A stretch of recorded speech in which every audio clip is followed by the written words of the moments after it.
गोधूली पाठ पुस्तक का प्रथम पाठ जो कि श्रम विभाजन और जाति प्रथा, उसको संक्षेप में महत्वपूर्ण बिंदुओं पर प्रकाश डालते हुए देखते हैं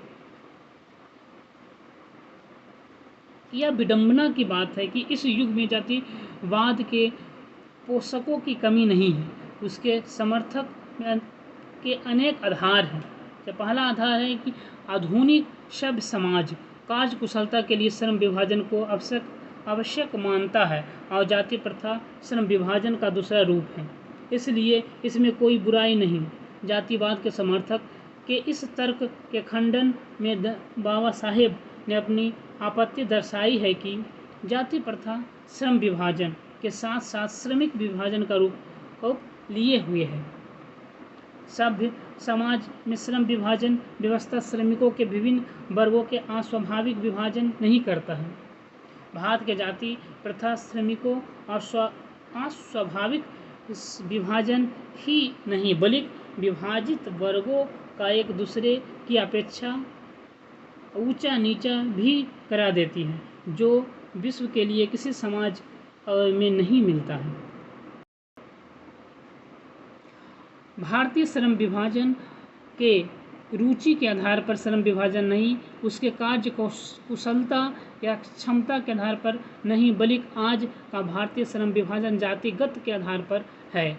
बच्चा गर्भ में रहता है, उसी समय उसके लिए श्रम विभाजन कर दिया जाता है, जो जीवन भर माता पिता के आधार लेकर पेशा का निर्धारण कर लेता है, चाहे वह उस पेशा में कुशल हो या ना हो, उसकी रुचि उस पेशा में हो या नहीं हो, वह भले ही अकुशलता के कारण भूखे मर जाए।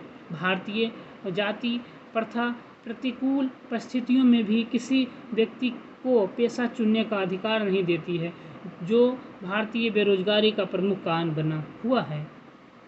श्रम विभाजन की दृष्टि से जाति प्रथा गंभीर दोषों से युक्त है। जाति प्रथा द्वारा किया गया श्रम विभाजन मनुष्य के स्वेच्छा पर निर्भर नहीं है। जो लोग अपना कार्य अरुचि या व्यवस्था से करते हैं, उसका दिल दिमाग काम में नहीं लगता है, उन्हें कुशलता कैसे प्राप्त होगी। इस प्रकार हो सकता है कि जातिवाद द्वारा किया गया श्रम विभाजन स्वाभाविक नहीं बल्कि अस्वाभाविक है, जो मनुष्य को निष्क्रिय बना देती है। बाबा साहेब के अनुकूल आदर्श के लिए स्वतंत्रता, क्षमता और भाईचारे का होना आवश्यक है, क्योंकि आदर्श समाज के गतिशील होना चाहिए, जो समाज के एक छोर से दूसरे छोर तक संचालित रहे। आदर्श समाज के बहुविध हितों में उसकी सामाजिक भागीदारी होनी चाहिए।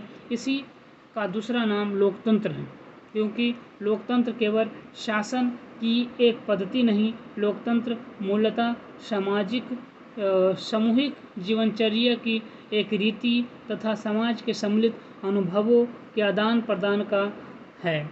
इसमें यह अवश्य है कि अपने साथियों के प्रति श्रद्धा व सम्मान का भाव हो। ये जाति प्रथा श्रम विभाजन और जाति प्रथा के पाठ में दिया गया है। इसमें मुख्य रूप से है कि जाति और श्रम विभाजन, यानी जाति को इस तरह श्रम विभाजन और जाति प्रथा दोनों एक दूसरे से मिला हुआ है, और वैसे व्यक्ति जो श्रम के आधार पर हर एक जाति के आधार पर श्रम उसमें बांटा हुआ है कि कौन व्यक्ति क्या काम करेगा। बहुत बहुत धन्यवाद।